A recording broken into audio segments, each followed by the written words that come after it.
أعوذ بالله من الشيطان الرجيم بسم الله الرحمن الرحيم وإذ قال لقمان لابنه وهو يعظه يا بني لا تشرك بالله إن الشرك لظلم عظيم ووصينا الإنسان بوالديه حملته أمه وهنا على وهن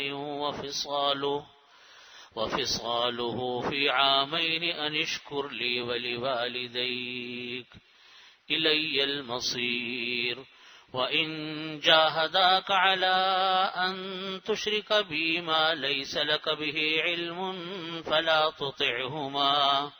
فلا تطعهما وصاحبهما في الدنيا معروفا واتبع سبيل من أناب إلي ثم إلي مرجعكم فأنبئكم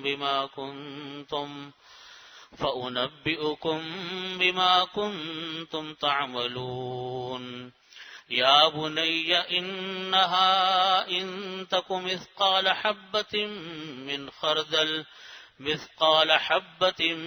من خردل فتكن في صخرة أو في السماوات أو في الأرض يأت بها الله إن الله لطيف خبير يا بني أقم الصلاة وأمر بالمعروف وانه عن المنكر واصبر على ما أصابك إن ذلك من عزم الأمور ولا تصعر خدك للناس ولا تمش في الأرض مرحا إن الله لا يحب كل مختال فخور واقصد في مشيك واغضض من صوتك إن أنكر الأصوات لصوت الحمير صدق الله مولانا العظيم وصدق رسوله النبي الكريم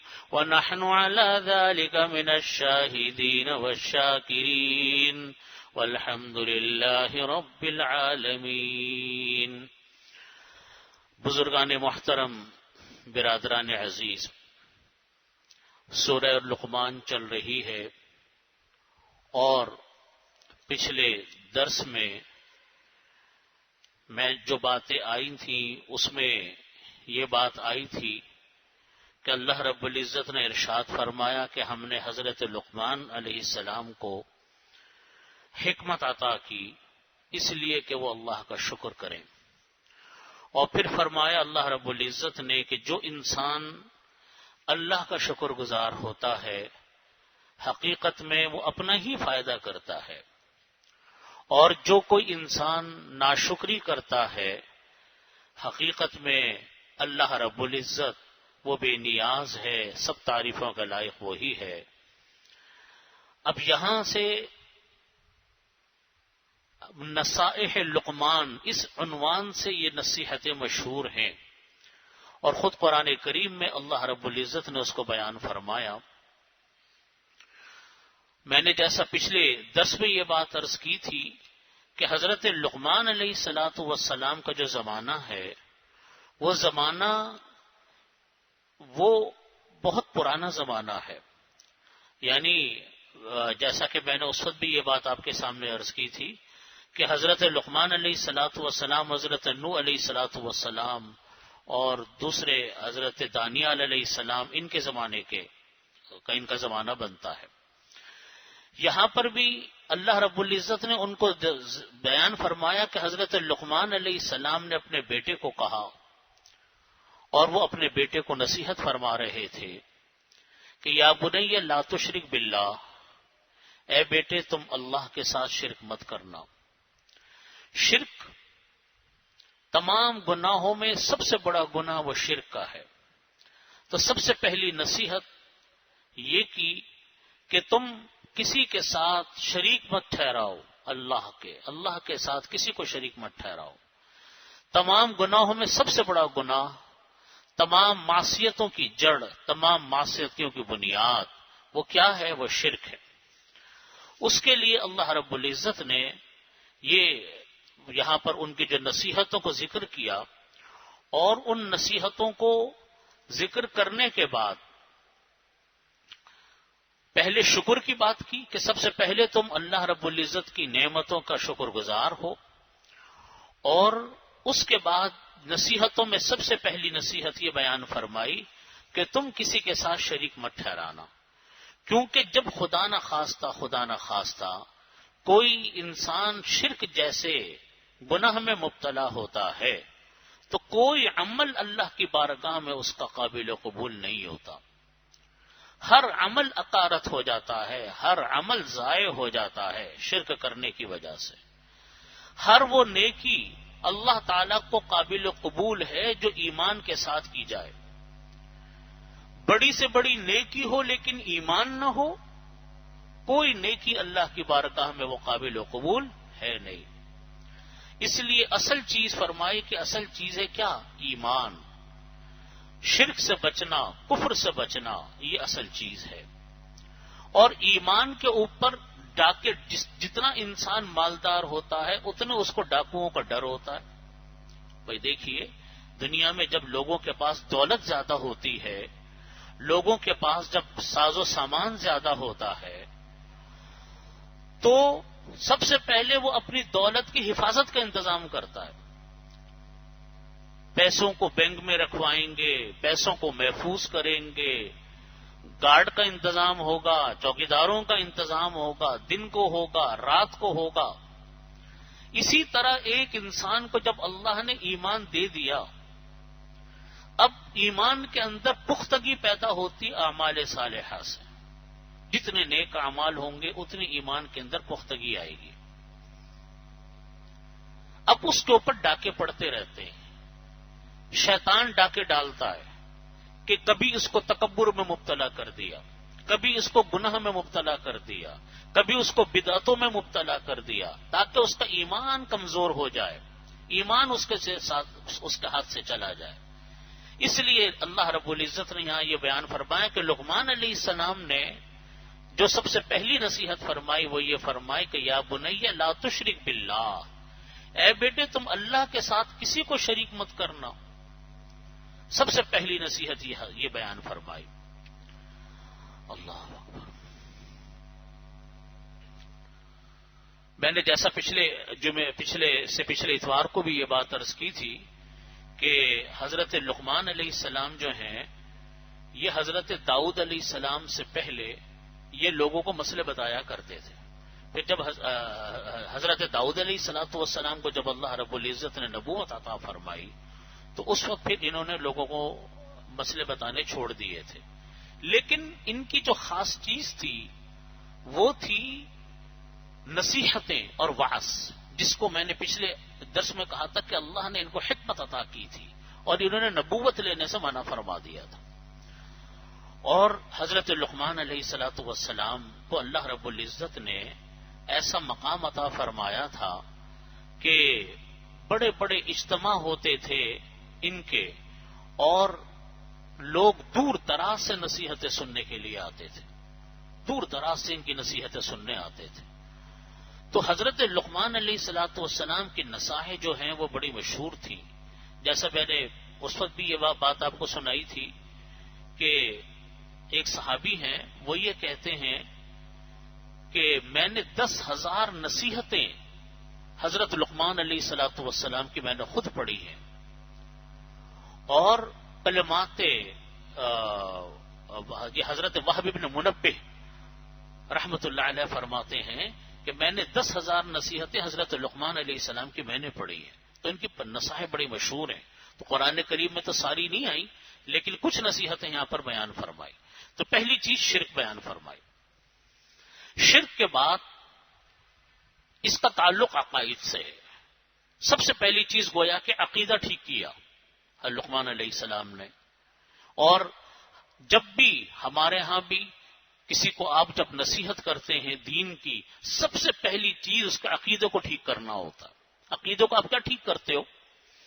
کہ اللہ ایک ہے، اللہ کا کوئی شریک نہیں، اس کی ذات میں اس کی صفات میں کوئی اللہ کا شریک نہیں۔ پھر آپ اس کا عقیدے کو مزید اس کو ٹھیک کرتے ہیں کہ نبی کریم صلی اللہ علیہ وسلم اللہ کے نبی ہیں، نبی بھی نبی آخر الزماں ہیں، کوئی اللہ کے نبی علیہ الصلوۃ والسلام کے بعد نبی نہیں آئے گا، تمام انبیاء کرام علیہ الصلوۃ والسلام برحق ہیں، جنت برحق ہے، دوزخ برحق ہے، قبر برحق ہے، اور سوال جواب برحق ہے، پل صراط پر سے گزرنا برحق ہے، بعض بعد الموت مرنے کے بعد زندہ کیا جانا برحق ہے۔ یہ عقائد ہیں جو سب سے پہلی چیز ان عقیدوں کو ٹھیک کرنا ہوتا ہے۔ جب عقیدے ٹھیک ہو جائیں پھر دوسرے نمبر پر آتا ہے انسان کے عبادات، معاملات، اخلاق، پھر ان کا دروازہ شروع ہوتا ہے۔ تو پہلے نمبر پر حضرت لقمان علیہ السلام نے جب اپنے بیٹے کو نصیحت کی، وہ اس کا عقیدہ ٹھیک کیا کہ بیٹے اللہ کے ساتھ کبھی کسی کو شریک مت ٹھہرانا، اللہ وحدہ لا شریک ہے، کوئی اس کا ہمسر نہیں، کوئی اس کا شریک نہیں، نہ کسی ذات میں نہ اس کی صفات میں، کوئی اللہ کے شریک نہیں۔ پھر دوسرے نمبر پر نصیحت فرمائی کہ دیکھو دنیا میں انسان کے سب سے زیادہ محترم، انسان کے لیے سب سے زیادہ قابل عزت اس کے ماں باپ ہے۔ سب سے زیادہ محبت انسان کو ملتی ہے تو کہاں سے ملتی ہے؟ ماں باپ سے۔ جتنے احسانات ہیں وہ سارے ماں باپ کے ہی انسان کے اوپر ہے اللہ کے بعد۔ اللہ خالق ہے، مالک ہے، لیکن اللہ کے بعد دنیا میں جتنے احسانات انسان کے اولاد پر کس کے ہوتے ہیں؟ اپنے ماں باپ کے۔ ان کی محبت بے غرض ہوتی ہے۔ دنیا میں اس کے علاوہ جتنے لوگوں کی محبتیں ہوتی ہیں وہ کسی غرض سے وابستہ ہوتی ہیں، پڑوسی ہے، دوست ہیں، رشتہ دار ہیں، ان کے اغراض ہوتے ہیں، مقاصد ہوتے ہیں۔ لیکن ایک ماں باپ کی محبت ایسی ہے جو کیا ہے؟ بے غرض محبت ہے، بے لوث محبت ہے، وہ محبت کبھی ختم نہیں ہوتی، وہ محبت کبھی کم نہیں ہوتی۔ پھر فرمایا وَوَصَّيْنَا الْإِنسَانَ بِوَالِدَيْهِ، ہم نے نصیحت کرتے ہیں انسان کو اپنے والدین کے بارے میں۔ حَمَلَتْهُ أُمُّهُ وَهْنًا عَلَى وَهْنٍ وَفِصَالُهُ فِي عَامَيْنِ أَنِ اشْكُرْ لِي وَلِوَالِدَيْكَ إِلَيَّ الْمَصِيرُ، فرمایا کہ ہم نے وصیت کی انسان کو اپنے والدین کے بارے میں کہ اس کی جو ماں ہے، اس کی ماں نے اپنے بچے کو پیٹ میں اٹھائے رکھا حمل کے زمانے میں، وہنن علی وہنن، ضعف پر ضعف، یعنی جو حمل بڑھتا رہتا ہے، ولادت کا وقت قریب آتا ہے، اتنا ماں کا ضعف اور کمزوری بڑھتی چلی جاتی ہے، تکلیفیں بڑھتی چلی جاتی ہیں، اور ماں ان تمام تکلیفوں کو جو حمل سے لے کر پیدائش تک بچے کی ہوتی ہے، مائیں ان کو برداشت کرتی ہیں۔ پھر ولادت کی تکلیف ماں برداشت کرتی ہے، ولادت کے بعد پھر بچوں کی دیکھ بھال جو انتہائی مشکل مرحلہ ہے، اس کی دیکھ بھال بھی، اس کو دودھ پلانا بھی۔ قرآن کریم نے اس کو فرمایا کہ حملتہ امہ وہنن علی وہن، ماں اپنے بچے کو اٹھائے رکھتی ہے حمل کی صورت میں، ضعف پر ضعف، یعنی ماں کو طاری ہوتا ہے، وفصالہ فی عامین، اور وہ اپنے بچوں کو دودھ پلاتی ہے 2 سال تک۔ انشکر لی، یعنی یہ ماں کا احسان بتایا کہ اتنی تکلیف کا مرحلہ، اب چھوٹا بچہ، بالکل گود کا معصوم بچہ جو اپنی زبان سے اپنی حاجت بھی نہ بتا سکے، اس کی حاجت اور ضرورت کو ماں ہی سمجھ سکتی ہے، کوئی دوسرا انسان نہیں سمجھ سکتا۔ ہر شخص اسی مرحلے سے گزرا ہے، ہر انسان اس مرحلے سے گزرا ہے۔ تو اللہ تعالیٰ فرماتے ہیں کہ ماں کا حمل کا زمانہ، ولادت، ماں کی پرورش، ماں کا دودھ پلانا، یہ کوئی معمولی بات نہیں ہے۔ اللہ تعالیٰ فرماتے ہیں کہ فرمایا اللہ رب العزت نے انشکر لی والی والدئی، تم میرا بھی شکر ادا کرو۔ اللہ کا شکر کیا؟ اللہ کا شکر یہ کہ اللہ نے ہم کو پیدا کیا، ہمیں زندہ رکھا، ہماری ہر ضرورت کو اللہ نے پورا کیا، اور دنیا میں اللہ نے ہمیں ذریعہ بنایا ماں باپ کا۔ اب دیکھیے، اگر ماں باپ کے دل میں یہ مسئلہ ماں باپ کا نہیں ہے، انسانوں کے ماں باپ کا نہیں ہے، ہر جاندار کے ماں کا مسئلہ ہے کہ اگر اس ماں کے دل میں محبت نہ پیدا کرتے اللہ اپنے بچے کی، تو کبھی بچے پل سکتے تھے انسان کے؟ ادھر بچہ پیدا بھی نہیں ہوتا اور ماں باپ کے دل میں اللہ تعالیٰ اس بچے کی محبت ڈال دیتے ہیں. اگر یہ محبت کو آپ نکال دو، آپ مجھ کو بتائیے اس طریقے سے کوئی خدمت کر ہی نہیں سکتا جیسے ماں خدمت کرتی ہے. کوئی تنخواہ سے خدمت نہیں کر سکتا. اللہ تعالیٰ فرماتا ہے انشکر. پھر ایک نعمت تھوڑی ہے انسان کی پرورش کی. جب بچہ پیدا ہوتا ہے اللہ تعالیٰ ماں کے چھاتیوں میں دودھ اتارتے ہیں جو بچے کی غذا تیار ہو رہی. اس کو اسی غذا کی ضرورت تھی اور کسی غذا کی ضرورت نہیں. ادھر بچہ پیدا ہوا اور ادھر بچے کی غذا اتری. اسی لیے کہتے ہیں کہ ہر انسان اپنا رزق خود لے کے آتا ہے، کوئی کسی کو رزق نہیں دیتا. ہاں ذریعے بنتے ہیں، کبھی اس کے ذریعے سے کبھی اس کے ذریعے سے اللہ پہنچاتا ہے، لیکن دینے والا اللہ ہے. ان اللہ هو الرزاق ذو القوۃ المتین، کہ بے شک اللہ وہی رزاق ہے، وہی رزق دینے والا ہے، وہی قوت والا ہے. تو فرمایا کہ تم میرا شکر کرو، ولی والدیک، اپنے والدین کے شکر گزار ہو. الی المصیر، میری ہی طرف تم کو لوٹنا ہے. تم قدر کرو اس رشتے کی، تم قدر کرو اس نعمت کی. حدیث شریف میں نبی کریم صلی اللہ علیہ وسلم نے ارشاد فرمایا کہ یہ ماں اور باپ، یہ دونوں کے دونوں جنت اور دوزخ دونوں کے دروازے ہیں. کیا فرمایا؟ کہ ماں باپ یہ جنت اور دوزخ دونوں کے دروازے ہیں. خدمت کرو گے جنت ملے گی، ان کا دل دکھاؤ گے، ان کی نافرمانیاں کرو گے، دوزخ میں چلے جاؤ گے. معمولی بات نہیں ہے. جیسا کہ احادیث میں آتا ہے، روایات میں آتا ہے کہ کوئی انسان اپنے ماں باپ کی کسی چیز کا شکر ادا کر ہی نہیں سکتا. ممکن نہیں ہے کہ کوئی انسان اپنے والدین کی نعمتوں کا شکر ادا کر سکے، اپنے عمل سے بھی اور اپنے کسی بھی چیز سے، پیسے دے کے، خدمت کر کے، کسی چیز سے ماں باپ کا شکر نہیں انسان ادا کر سکتا. کوئی صورت نہیں. جتنے احسانات ماں باپ کے انسان پر ہوتے ہیں اتنے کسی کے نہیں ہوتے. اسی لیے حکم ہے کہ کوئی انسان اگر اپنے ماں باپ کو محبت کی ایک نگاہ سے دیکھتا ہے، اللہ تعالیٰ اس کو حج اور عمرے کا ثواب عطا فرماتے ہیں. حج اور عمرے کا ثواب عطا فرماتے ہیں. یہاں آپ دیکھیے شرک کے بعد اعمال میں پہلی چیز کیا بیان کی؟ ماں باپ کی خدمت کرو. اور ماں باپ کی خدمت انسان ادا کر ہی نہیں سکتا، اس کا شکر نہیں ادا کر سکتا، لیکن فرض ہے انسان کے اوپر کہ خدمت کرو. اللہ اکبر. اور فرمایا کہ یہ جو ماں باپ ہوتے ہیں یہ انسان کی چونکہ یعنی انسان کی اوپر ان کے چونکہ احسانات بہت بڑے ہوتے ہیں، بے تحاشا ہوتے ہیں، لہذا ان کی شکر گزاری مرنے کے بعد بھی جاری رہتی ہے. اگر کسی انسان کو ہوش آیا اس وقت جب ماں باپ کا انتقال ہو گیا، یا یوں کہہ لیجئے کہ کوئی انسان یہ چاہتا ہے کہ میں ماں باپ کے انتقال کے بعد بھی ان کی کوئی خدمت کر سکوں، تو اس کا بھی اللہ تعالیٰ نے ایک راستہ رکھے. فرمایا کہ کسی کے ماں باپ کا انتقال اگر ہو جائے تو ایک تو ان کے لیے ایصال ثواب کرے، بہت باقاعدگی کے ساتھ، بہت باقاعدگی کے ساتھ ایصال ثواب کرے. اور دوسری یہ بات بیان فرمائی کہ ان کا جس طرح کا محبت کا تعلق تھا آپ اس تعلق کو باقی رکھو. یہ ماں باپ کے حقوق کی ادائیگی ہے مرنے کے بعد. کیا فرمایا؟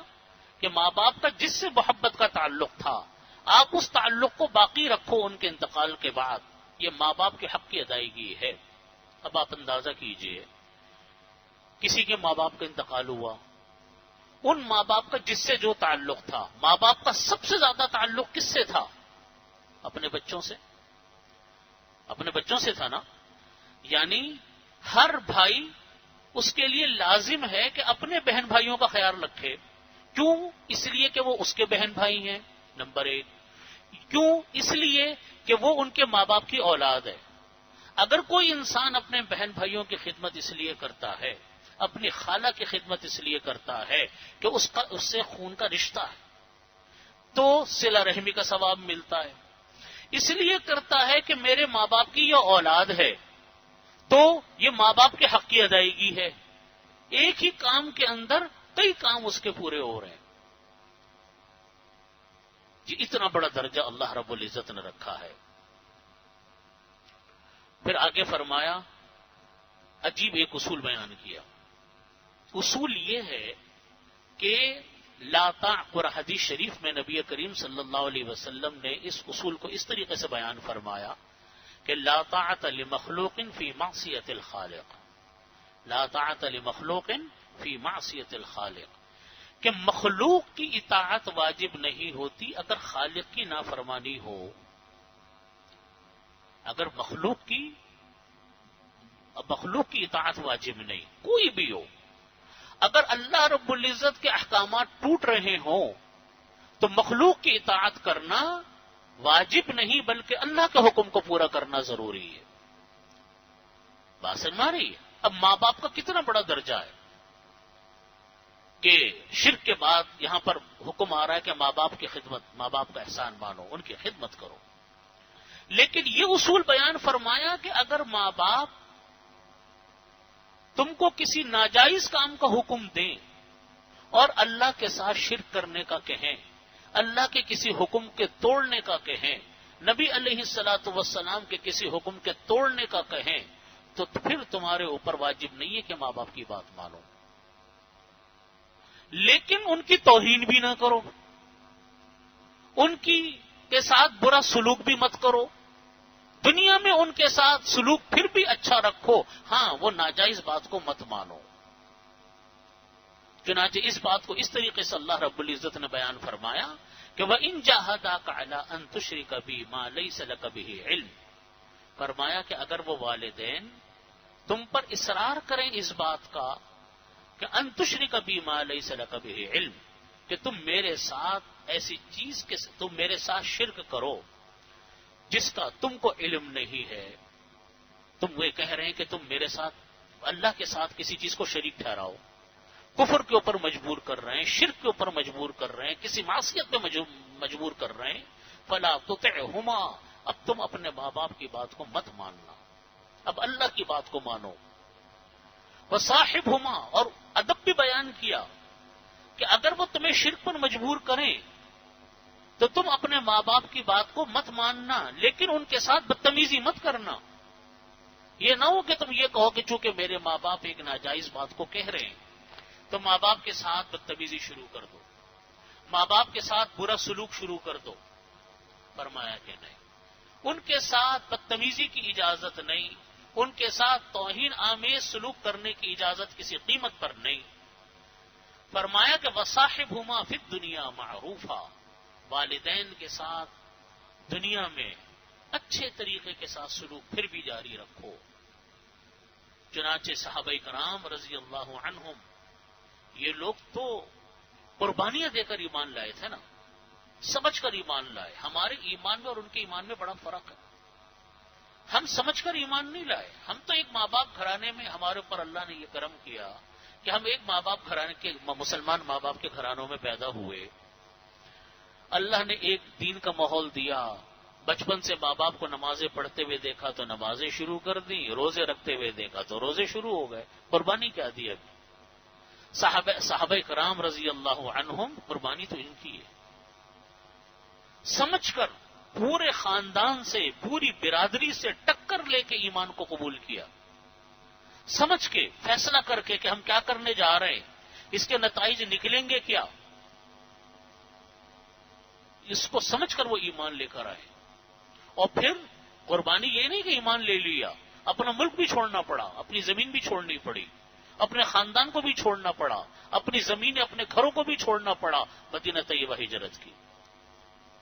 چنانچہ صحابہ کرام بتاتے ہیں واقعہ اپنا غزوہ بدر کا، کہہ رہے ہیں کہ دونوں فوجیں کھڑی ہوئی ہیں، کبھی میرے سامنے میرے چچا زاد بھائی آتا تھا، کبھی میرے سامنے میرا مامو زاد بھائی آتا تھا، کبھی وہ کچھ رشتہ دار ابھی مسلمان نہیں ہوئے تھے، وہ کفار کی طرف سے تھے، کچھ ادھر مسلمانوں کی طرف سے تھے. وہ لوگ جو بچپن میں ایک ساتھ کھیلتے تھے، ایک ساتھ اٹھتے تھے، ہم نوالا وہ ہم پیالہ تھے، وہ ایمان کے خاطر اب ایک دوسرے کے سامنے صف آرا تھے. یہ عالم تھا ان حضرات کا. لیکن حکم پھر بھی اللہ تعالیٰ نے یہ دیا کہ اپنے ماں باپ کے ساتھ بدتمیزی مت کرو. وصاحبہما فی الدنیا معروفا.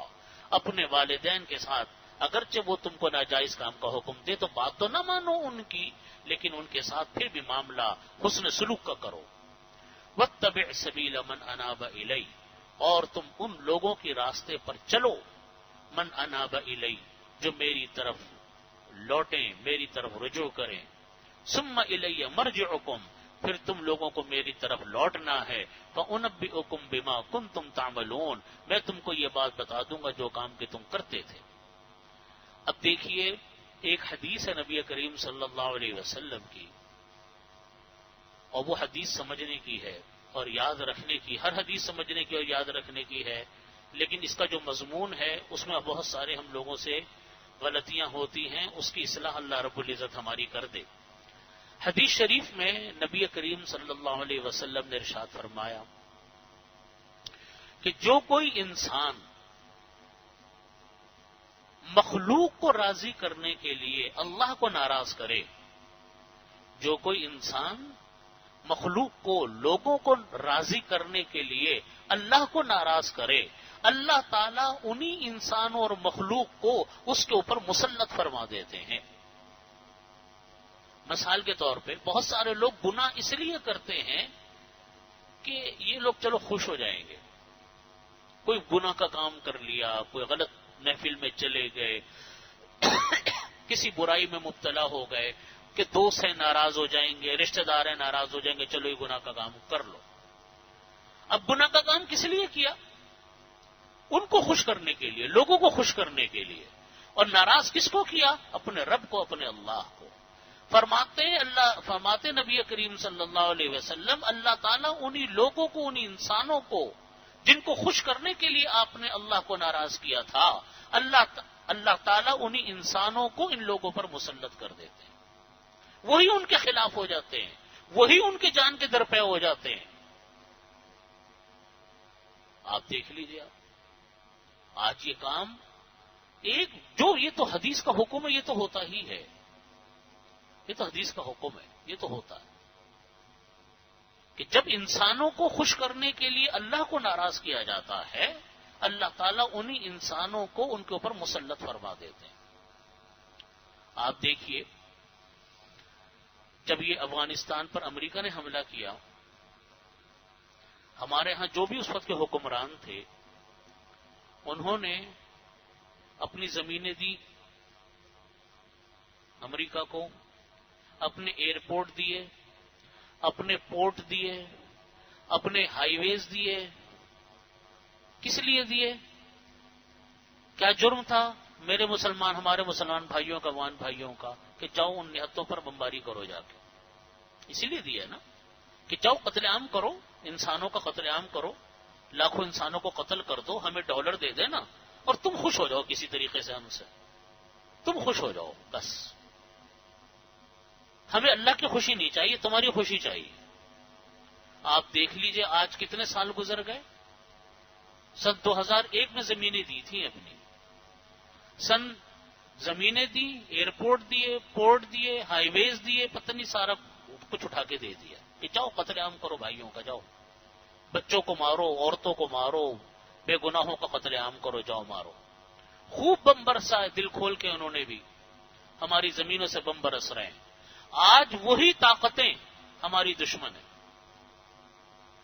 ہم نے ان کو خوش کرنے کے لیے اللہ کو ناراض کیا، خرچہ ہمارا پتہ نہیں کتنے گنا زیادہ ہو گیا جتنی ہمیں امداد کے نام پر 2 پیسے ملے. اور آج وہی طاقتیں آج ہماری دشمن بیٹھی ہوئی. وہ ہمیں کبھی گرے لسٹ میں ڈالتی ہیں، آگے جا کے بلیک لسٹ میں ڈالیں گے. ہوگا کہ نہیں ہو رہا آپ کی آنکھوں کے سامنے؟ یہی معاملہ حکومتوں کی سطح پر ہے، یہی معاملہ انفرادی سطح پر ہے. عام آدمی یہ کام کرے گا، اللہ تعالیٰ انہی کو تمہارے سروں پہ مسلط کریں گے. حکومتیں یہ کام کریں گی، اللہ تعالیٰ حکومتوں کو ان کے سروں پر مسلط کریں گے. یہ تو نبی کریم صلی اللہ علیہ وسلم کا بتایا ہوا ضابطہ ہے. کبھی انسان یہ نہ سوچے کہ میں انسانوں کو خوش کر لوں گا اور اللہ کو بے شک ناراض کرنے دو، مجھے اللہ کو ناراض ہونے دو. آپ یقین جانیے کبھی ایسا نہیں ہوگا کہ وہ لوگ آپ کے سروں پر مسلط نہ ہو. ہمیشہ وہ لوگ سروں پر مسلط ہوتے ہیں، اور ایک مثال نہیں، اس کی ان گنت مثالیں اس دنیا کے اندر موجود ہیں، صرف دیکھنے کی بات ہے. یہاں پر بھی اللہ تعالیٰ یہ حکم بیان فرما رہے ہیں کہ دیکھو کہ وَإِن جَاهَدَاكَ عَلَىٰ أَن تُشْرِكَ بِي مَا لَيْسَ لَكَ بِهِ عِلْمٌ، وہ تمہارے اوپر اصرار کریں تو تم ان کی بات کو مت ماننا، باوجود یہ کہ ماں باپ ہیں. لیکن یہ بھی حکم دیا ماں باپ کے ساتھ کہ ان کے ساتھ کیا نہ کرو، ان کے ساتھ شرک نہ کرو. یہ مسلمانوں کے لیے، عام انسانوں کے لیے آنکھیں کھولنے کی بات ہے. آپ دیکھیے ہم لوگ جب اپنے خاندانوں میں ہوتے ہیں، بہت سارے موقعوں پر ہم اس لیے گناہ میں مبتلا ہو جاتے ہیں کہ یہ سوچ کر کہ دیکھو اگر میں نے یہ گناہ نہیں کیا تو میرا دوست ناراض ہو جائے گا، میرا بھائی ناراض ہو جائے گا، میرا خاندان کے فلانے لوگ ناراض ہو جائیں گے. ان کی ناراضگی سے کچھ نہیں ہوتا، اللہ تعالیٰ انہی کو تمہارے خلاف کھڑا کر دیں گے. یا بنیا، پھر آگے اللہ تعالیٰ فرماتے ہیں کہ اے بیٹے یہ مت سمجھنا کہ کوئی چیز اللہ کے علم سے باہر ہے، یہ مت سمجھنا کہ کوئی چیز اللہ کے علم کے اندر محیط نہیں ہے. اللہ کے علم کی ہر چیز اللہ کے علم کے احاطے میں ہے. ذرے ذرے کا علم اللہ کو ہے، چھوٹی سے چھوٹی نیکی کا علم اللہ کو ہے، چھوٹی سے چھوٹی برائی کا علم اللہ کو ہے. یہ مت سمجھنا کہ کوئی عمل میں اللہ سے چھپ کر لوں گا تو وہ اللہ کی نظروں سے اوجھل ہو جائے گا، ایسا نہیں ہوگا.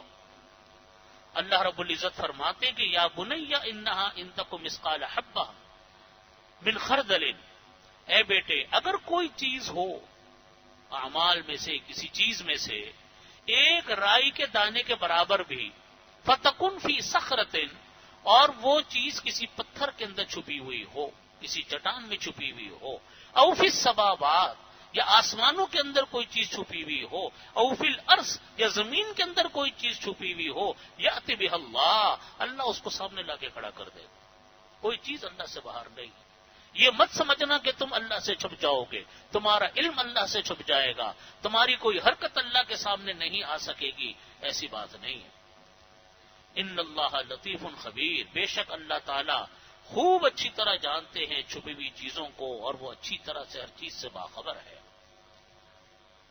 تو پہلے بیان اللہ رب العزت نے فرمایا، عقیدے کو درست فرمایا کہ اپنے عقیدے کو درست کرو، شرک مت کرو. دوسرے نمبر پر اللہ رب العزت نے ماں باپ کے حقوق کو بیان فرمایا کہ حقوق العباد کو بیان کیا. پہلی چیز حق اللہ ہو گئی کہ شرک مت کرو. دوسرے نمبر پر حقوق العباد کو بیان کیا، اور حقوق العباد میں سب سے بڑا حق کس کا ہے؟ ماں باپ کا، اس کو بیان کیا.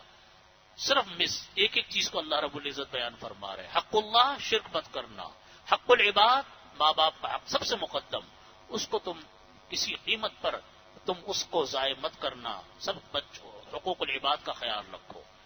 تیسرے نمبر پر اللہ رب العزت نے اپنی قدرت کاملہ کا بیان فرمایا کہ میری جو قدرت کاملہ ہے وہ اتنی عظیم ہے، اتنی بڑی ہے کہ کوئی چیز اللہ کے حکم سے باہر نہیں.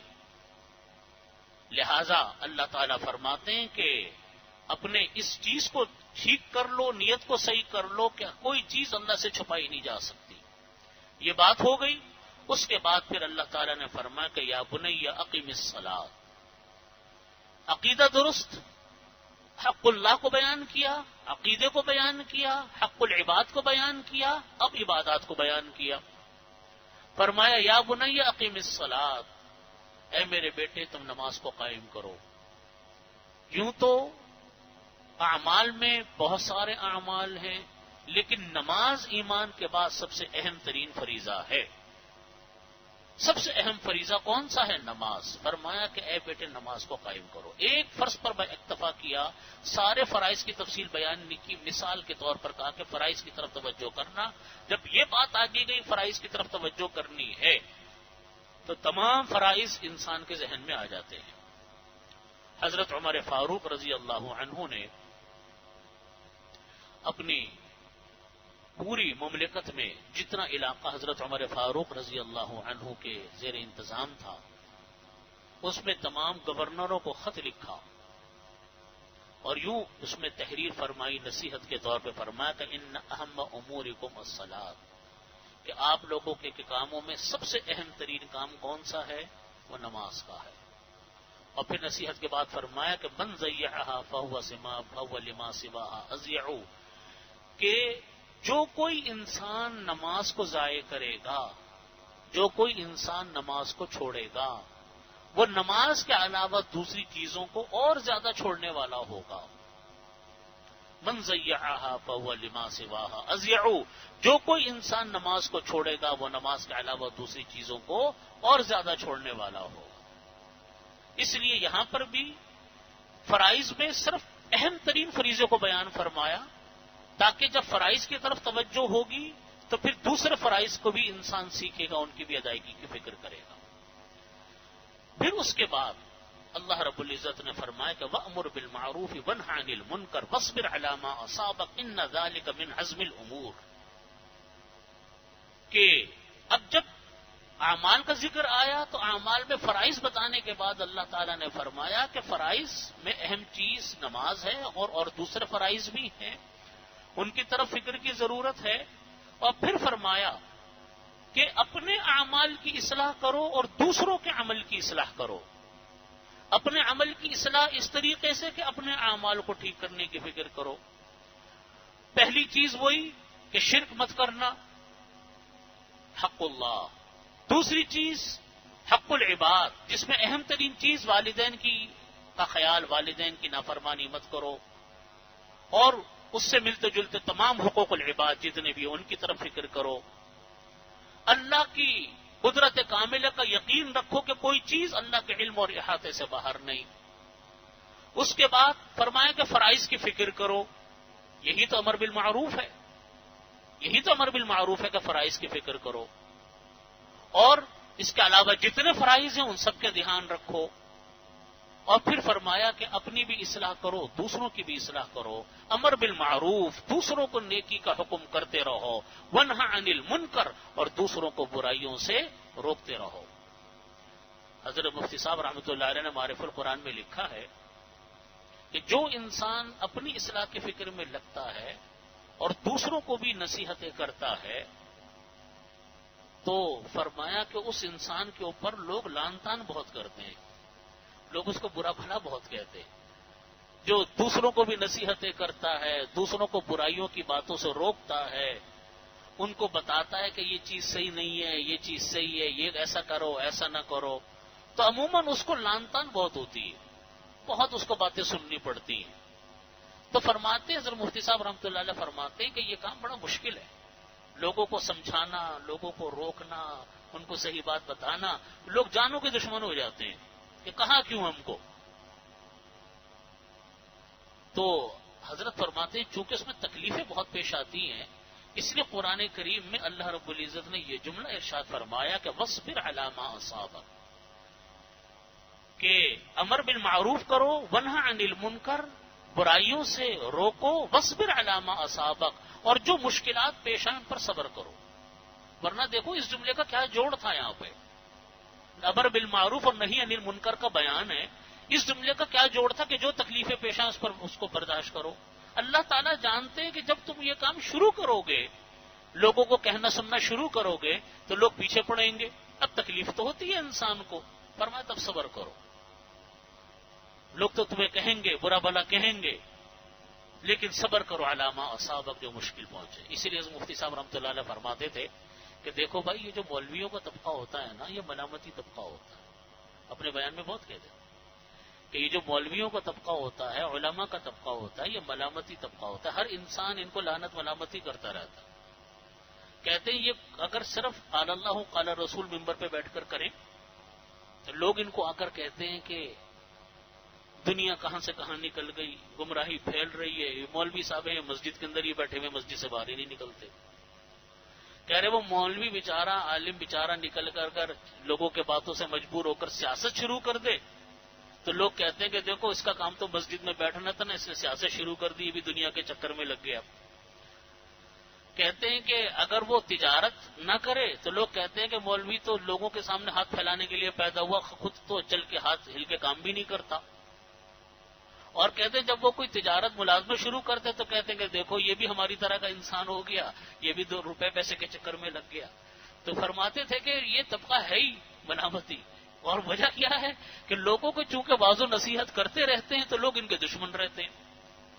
اور فرماتے کو قرآن کریم میں اللہ تعالیٰ نے خود جملہ کہا کہ وصبر علی ما اصابک، اس پر صرف صبر کرنا. اس پر کیا کرنا ہے؟ صرف صبر کرنا. کیونکہ یہ اس کام کو ہوتا ہے. میں باقی جب میں نے یہ جملے پر غور کیا تو میں یہ سوچ رہا تھا کہ وصبر علی ما اصابک اللہ تعالیٰ نے جو یہاں لا کے جملہ رکھا یقیناً اس کسی حکمت کی وجہ سے اللہ نے رکھا. وصبر علی ما اصابک ان ذالک من عزم الامور، فرمایا کہ یہ چیزیں جو ہیں بڑے پختہ ارادے کی چیزیں ہیں. امر بالمعروف کرنا، نہیں عن المنکر کرنا، یہ انسانوں کے قدموں کو ڈگمگا دیتے ہیں. اتنی لوگوں کو سننی پڑتی ہے، اتنی لوگوں کو برداشت کرنی پڑتی ہے. آسان کام نہیں ہے لوگوں کو باتیں بتانا، کہنا. ولا تصعر خدک للناس ولا تمشی فی الارض مرحا. ترتیب دیکھیے، دوبارہ میں بات کو لوٹا رہا ہوں. پہلی چیز عقیدے کی اصلاح، شرک سے بچنا. دوسری چیز لوگوں یعنی حقوق العباد کا خیال رکھنا. تیسری، اور اس میں سب سے پہلی چیز ماں باپ. تیسری چیز اللہ کے علم کا احاطہ کرنا، عقیدے کو ٹھیک کرنا. چوتھی چیز جو ہے وہ نماز فرائض کا بیان. پانچویں چیز امر بالمعروف نہی عن المنکر. اس کے بعد اللہ تعالی نے لوگوں کو، حضرت لقمان علیہ السلام کی نصیحتیں چل رہی ہیں، اس کے بعد یہ بیان فرمایا کہ دیکھو کچھ طریقے اور بھی ہیں. وہ یہ ہے آداب معاشرت. رہنے سہنے کے آداب کیا ہے؟ رہنے کے آداب بتائے جا رہے ہیں کہ رہنے کے آداب، معاشرت کے آداب، یہ بھی انسانی معاشرے کا اہم ترین حصہ ہے. یہ بھی شریعت کے مطابق ہونے چاہیے. اور اس کا طریقہ یہ بیان فرمایا کہ ولا تصعر خدک للناس ولا تمشی فی الارض مرحا. آداب معاشرت یہ ہیں کہ ولا تصعر خدک للناس، لوگوں سے اپنے رخسار کو پھیرو مت. مرح بولتے ہیں اونٹ کی گردن کا ٹیڑھا ہو جانا. یہ اونٹ کی ایک بیماری ہوتی تھی، اونٹ کی گردن ٹیڑھی ہو جاتی تھی، جیسے انسان کو لقوہ ہو جاتا ہے. تو مراد یہ ہے کہ تم اس طرح اپنے منہ کو لوگوں سے مت پھیرو کہ کوئی تم سے بات ادھر سے کر رہا ہو اور آپ منہ پھیر کر اس سے بات کرو. یہ انسانی معاشرت کا اور لوگوں سے میل ملاپ کے ادب کے خلاف. جب بات کرو تو لوگوں کی طرف رخ کر کے بات کرو، جس کو ہم کہتے ہیں رخ دے کے بات کرنا. اور کوئی انسان جب کوئی کسی سے جس کے اندر تکبر ہو، یہ تکبر کی علامت سمجھی جاتی ہے کہ کوئی کسی سے بات کرے تو آپ یوں رخ پھیر کر بات کریں. وہ بات ادھر کر رہے ہیں، آپ اس سے یوں بات کر رہے ہیں. منع فرمایا کہ ولا تصعر خدک للناس، تکبر سے بات مت کیا کرو.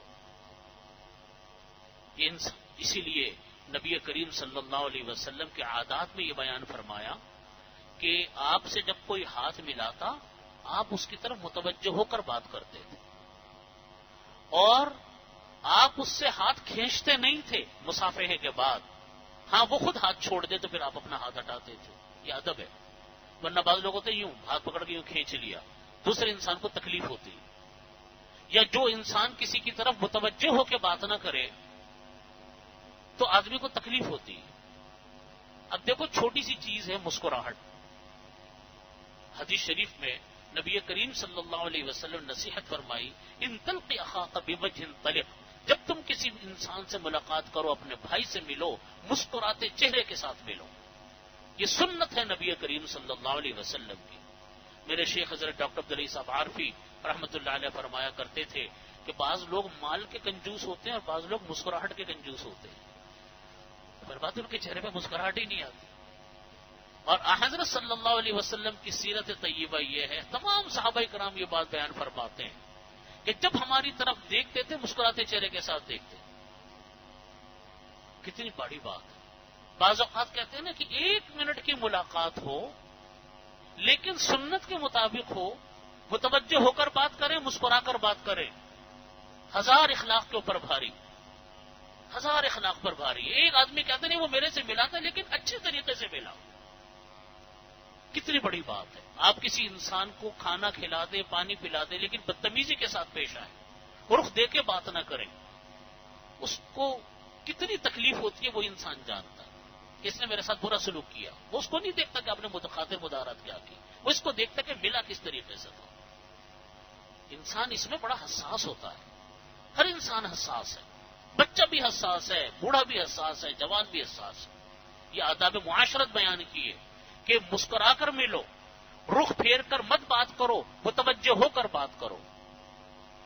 یہ ہے اخلاق نبی صلی اللہ علیہ وسلم. دوسری چیز بیان فرمائی، ولا تمشی فی الارض مرحا، زمین پر اکڑ کر مت چلو. بعض لوگ ہوتے ہیں ذرا سی کسی کو دولت مل گئی، ذرا سی کسی کو شہرت مل گئی، اب پتہ چلا کہ چال ڈھالی بدل گئے، رنگ روپ ملنا جلنا ہی بدل گیا. ارے بھائی، یہ دولت، شہرت، عزت سب اللہ کی عطا کرتا ہے، سب دینے والا اللہ ہے. نہ میرا کمال، نہ آپ کا کمال، نہ کسی کا کوئی کمال، سب یہ اللہ کی تقسیم ہے. آج ایک ہاتھ سے دے گا، آپ نے کچھ الٹی سیدھی حرکتیں کی، دوسرے ہاتھ سے لے لے گا اللہ. وہی تو مالک ہے، ہم تھوڑی مالک ہیں. ولا تمشی فی الارض مرحا. دوسری چیز بیان فرمائی کہ تم کسی کے ساتھ اکڑ کر مت چلو. اور دوسری جگہ پر قرآن کریم نے اس کو اس طریقے سے فرمایا کہ انک لن تخرق الارض ولن تبلغ الجبال طولا، کہ تم اکڑ کر چلتے کیوں ہو؟ کہ تم زمین کو پھاڑ کر نیچے نہیں چلے جاؤ گے یا آسمان کو چیر کر اوپر نہیں پہنچ جاؤ گے. انسان ہی ہو، انسان بن کر رہو. ولا تمشی فی الارض مرحا ان اللہ لا يحب كل مختال فخور. اللہ تعالیٰ نہیں پسند فرماتے ہر فخر کرنے والے اور اترانے والے کو اللہ پسند نہیں کرتے. کس بات پر اترا رہے ہو؟ دولت پہ، صحت پہ، شہرت پہ، عزت پہ، منصب پہ. یہ تو سب چیزیں یوں آتی ہیں اور یوں جاتی ہیں. کس چیز پر اکڑ رہے ہو؟ اگر اللہ نے کوئی چیز دی، شکر اللہ کا کرو. انسانوں کے ساتھ اور زیادہ عزت و انکساری سے پیش آؤ. وقصد فی مشیک. تیسری نصیحت فرمائی آداب معاشرت کی. پہلی نصیحت کیا ہو گئی؟ آداب معاشرت کی، متوجہ ہو کر بات کرو، رخ پھیر کے بات مت کرو. دوسری نصیحت آداب معاشرت کی ہے کہ اکڑ کر مت چلو. تیسری نصیحت یہ فرمائی وقصد فی مشیک، اپنی چال کو میانہ روی اختیار کرو. اپنی چال میں میانہ روی اختیار کرو. نہ بہت زیادہ ہپڑ دپڑ میں بھاگو، نہ بالکل سست ہو کر چلو، بلکہ میانہ روی اختیار کرو. وقصد فی مشیک، اپنی چال کو ہلکا رکھو. حضرت عائشہ رضی اللہ عنہا نے دیکھا ایک آدمی کو کہ بالکل ہلکا ہلکا چل رہا ہے. حضرت عائشہ نے فرمایا کہ ایسا لگتا ہے کہ ایسے مرنے والا ہے. یہ کون ہے؟ کسی نے کہا کہ یہ عالم بھی ہے، قاری بھی ہے. انہوں نے کہا کہ اس کو جا کر کہہ دو کہ حضرت عمر تم سے بڑے قاری ہیں. ان کی چال میں انہوں نے محسوس کیا ہوگا کہ کوئی بات ہے تکبر والی یا کچھ بناوٹ والی. تو فرمایا کہ ان سے جا کر کہہ دو کہ حضرت عمر تم سے بڑے قاری ہیں اور وہ درمیانی چال سے چلتے ہیں. اپنی چال کو صحیح کرو. نہ بہت زیادہ ہپڑ دپڑ میں چلنا، بہت زیادہ تیز غیر معمولی چلنا، یہ بھی وقار کے خلاف. نہ بہت زیادہ ہلکے چلنا، یہ بھی صحیح نہیں. درمیانی راستے آواز چال کے ساتھ چلو، کیونکہ انسان کی چال انسان کے مزاج و مذاق کو ظاہر کرتی ہے. تصنع، بناوٹ، یہ انسان کی چال سے ظاہر ہوتی ہے. اس کو منع فرمایا کہ اپنی چال کو صحیح رکھو. وغضض من صوتک، چلا چلا کر بات مت کرو. وغضض من صوتک، اپنی آواز کو ہلکا رکھو. اتنا ہلکا بھی مت رکھو کہ یہ پوچھنا پڑے 2-3 مرتبہ کہ آپ نے کیا کہا، یہ بھی ادب کے خلاف. اتنا چلا کر بات کرو کہ وہ محفل کے اندر بدتمیزی سمجھی جائے یا نامناسب لہجہ سمجھا جائے. بلکہ فرمایا کہ اپنی آواز کو درمیانی آواز رکھو. کتنی معمولی باتوں پر نصیحت فرما رہے ہیں آپ ذرا دیکھیے. یہ نصیحتیں تو ہم لوگ اپنے بچوں کو بھی نہیں کرتے جو ہمیں قرآن پاک ہمیں کر رہا. کیا فرمایا کہ اپنی چال کو میانہ روی، نہ بالکل ڈھیلے ڈھالے انداز میں چلو، نہ بہت ہپڑ دپڑ میں چلو، درمیان میں چلو. آواز کو درمیانہ رکھو، بات صاف کرو اور دوسرے کو سنائی دے. اتنی چلا کر مت بولو کہ دوسروں کو ناگوار گزرے. ان انکر الاصوات لصوت الحمیر، فرمایا کہ چلانے کی آواز وہ تو گدھوں کی آواز سب سے بلند ہوتی ہے. ان انکر الاصوات لصوت الحمیر، سب سے بری آواز وہ تو کس کی ہوتی ہے؟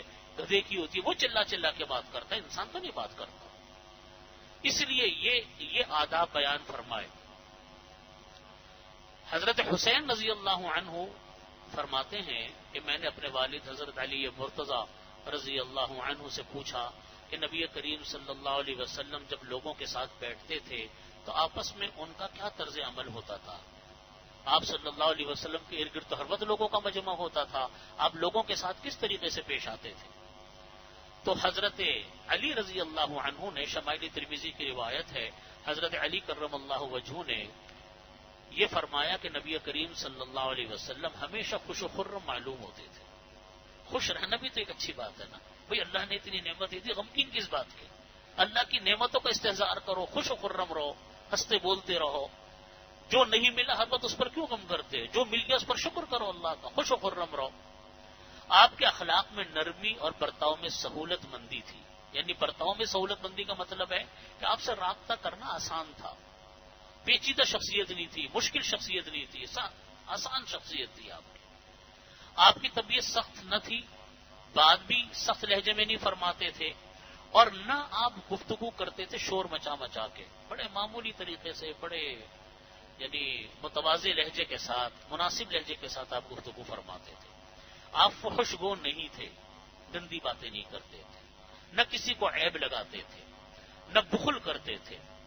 جو چیز دل کو نہ بھاتی اس کی جانب سے غفلت برتتے تھے. اگر کوئی چیز اچھی نہیں لگی تو یہ نہیں ہے کہ بس ہر وقت اسی کی شکایت کر رہے ہیں، جیسے ہم لوگوں کو غلط عادتیں پڑ گئی کہ جو چیز اچھی نہیں لگتی ہر وقت اس کی برائی کرتے ہیں. آپ اس کی طرف التفات نہیں کرتے تھے. اور جو چیز آپ کو پسند نہ ہو تو دوسروں کے حق میں اس کی کاٹنی کیا کرتے تھے، یہ دوسروں کو اس کے خلاف نہیں ابھارتے تھے بلکہ خاموشی اختیار کرتے تھے. 3 چیزیں آپ صلی اللہ علیہ وسلم نے بالکل چھوڑ رکھی تھی. اللہ تعالی ہم سب کو عمل کی توفیق عطا فرمائے. 3 چیزیں آپ صلی اللہ علیہ وسلم نے بالکل چھوڑ رکھی تھی. جھگڑا نہیں کرتے تو بات بات پہ جھگڑ رہے ہوں، لڑ رہے ہوں، یہ آپ کی عادت نہیں تھی. تکبر کرنا، تکبر نہیں کرتے تھے. جو چیز کام کی نہ ہو اس میں مشغول ہونا، یہ بھی کبھی آپ نے نہیں کی. بیکار کاموں میں کبھی بھی نہیں لگتے تھے.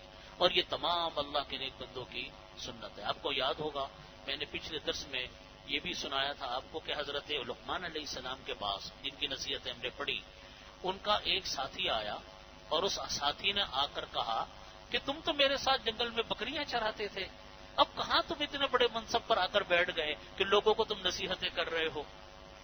تو اس مقام پر آپ کیسے پہنچ گئے؟ تم تو میرے بکری چرانے کے ساتھی تھے.